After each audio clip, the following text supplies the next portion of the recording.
ডিভিসির ভূমিকায় ফের ক্ষুব্ধ মুখ্যমন্ত্রী। এক স্যান্ডেলে দফায় দফায় সরব। একে দুর্যোগ আর দোসর ডিভিসির জল। দুয়ে মিলে উৎসবের মরশুমে দক্ষিণবঙ্গের একাধিক এলাকা প্লাবিত হওয়ার আশঙ্কা তৈরি হয়েছে। শুক্রবারই ডিভিসির ভূমিকায় ক্ষোভ প্রকাশ করেন মমতা বন্দ্যোপাধ্যায়। আবারও রাজ্যকে না জানিয়ে জল ছাড়ার অভিযোগ করেন তিনি। বারবার দুর্ভোগ পরিস্থিতি তৈরি হওয়ায় ডিভিসিকে তোপ মুখ্যমন্ত্রীর। এক স্যান্ডেলে তিনি লেখেন, 1.5 লাখ কিউসেক জল ছাড়ার আশঙ্কা প্রকাশ করেছেন।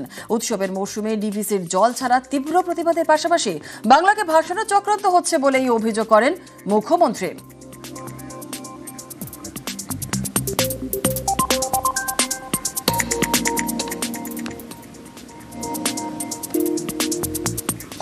আর ডিভিসি নিয়ে রাজনীতির জল গরম। ভোট না পেয়ে ষড়যন্ত্র, উৎসবে বাংলাকে ভাসানোর চেষ্টা।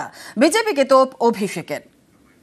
পরিকল্পিতভাবে ম্যান মেড ডিজাস্টার বা বন্যা এটা প্রতিবার ডিভিসি করে। এবার যেহেতু নির্বাচন রয়েছে, তাই বাংলা বিরোধী স্বভাব বা আচরণটা দেখাতে হবে। তাই পুজোটাকেও এরা রেয়াত করলো না, ছাড়লো না। মানুষের জীবন কার্যত বিপদের দিকে ঠেলে দেওয়া, এটা বিজেপির বরাবরের স্বভাব। স্টেট গভর্নমেন্টকে ইন্টিমেট না করে ম্যানমেড ডিজাস্টার, বাংলা যেহেতু এদের ভোট দেয়নি, বাংলাকে ভাসাতে চেয়েছে। বিসর্জন হবে বাঙালির না, বঙ্গবাসীর না, বাংলার বিরোধীর জমিদারদের বিজেপি। 2024-এ হয়েছে, যে কটা আবর্জনা রূপে পড়ে আছে 2-4টে, সেগুলো 2026-এ হবে।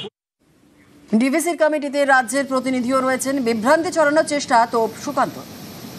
কতবারই প্রমাণ করা হয়েছে, বারবার আমরা বলে দিয়েছি যে ডিভিসির জল ছাড়ার যে কমিটি, সেই কমিটিতে রাজ্য সরকারের তরফ থেকে একজন ইঞ্জিনিয়ার থাকেন। মমতা বন্দ্যোপাধ্যায় ডিভিসি কে যে নদীগুলো ফিট করে, ময়ূরাক্ষী থেকে শুরু করে, সেগুলোর কি ডিসিল্টিং উনি করিয়েছে? উনি বরাবরই যখনই কোনো সমস্যা আছে, হয় বামফ্রন্টকে দেখান, বামফ্রন্ট করেনি তো এই জন্য এরকম হচ্ছে, অথবা কেন্দ্র সরকার দেয়।